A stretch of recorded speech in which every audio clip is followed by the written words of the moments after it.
Hey, thanks for stopping by. Obviously, a couple of you have asked about some information, and I wanted to share these for you as well. About 2.5 years ago, I asked Roger Bucknell to build me some guitars. My dad's played Fylde for about 40 years. He picked up one when he was up at the old factory when Roger was building snooker cues. I've always had files in my household. We had a discussion about getting some real bespoke instruments for me as a kind of an inheritance thing. But we discussed doing it, obviously, whilst my dad, who taught me to play partly, could enjoy those instruments. So it made sense to go to Roger, ultimately. I wanted a matched pair of instruments. I wanted something that I could interchange and not have to kind of get used to a different shape or feel. I wanted something that if one guitar was having some work done on it, I'd have one that was almost identical again in feel to be able to pick up and play. And I wanted them to have the same pickup systems, etc., so I could interchange them. Or take both if I wanted to have multiple tunings, didn't want to have to play around, although I mainly play on one tuning these days. Some back and forth with Roger, and we narrowed it down to a small Falstaff shape, both with spruce tops, because I don't really like the sound of cedar personally for my playing. And Roger is very much of the opinion that the back and side materials, whilst they impart certainly a change to the way the sound is heard, unlike other luthiers that will tell you every single wood has its own unique magical properties that drastically change a guitar. Roger is very much of the opinion that they have an effect on the way the sound is projected and the guitar resonates, but actually the top and the body shape have a much bigger effect on the sound of that instrument. So I went with a Madagascan rosewood on one guitar. I like the look of it. It's not as expensive as Brazilian rosewood. And then because I like the idea of the history and the age, I have the other guitar is made out of Bog Oak.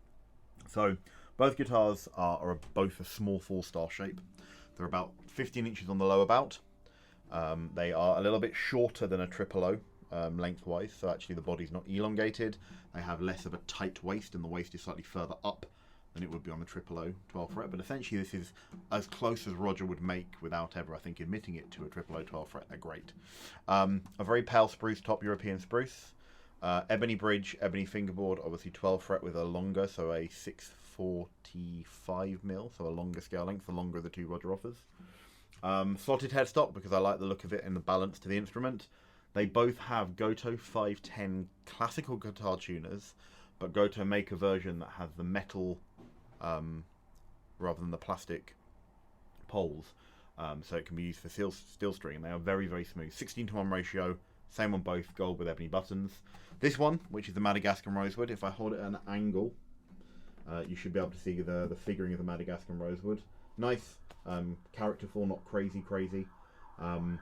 The neck is 9 pieces, so both guitars have red purfling through the back, on the sides.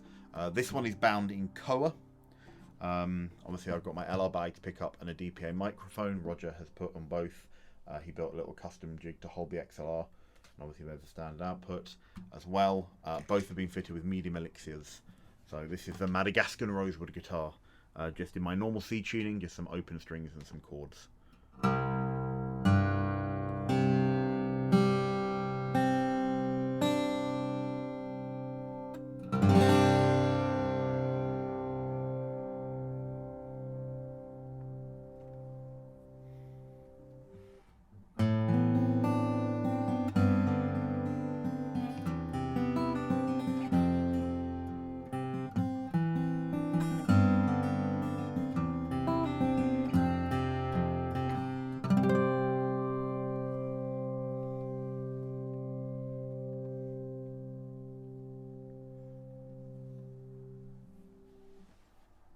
That's the first. The other guitar, as I say, exact same body shape.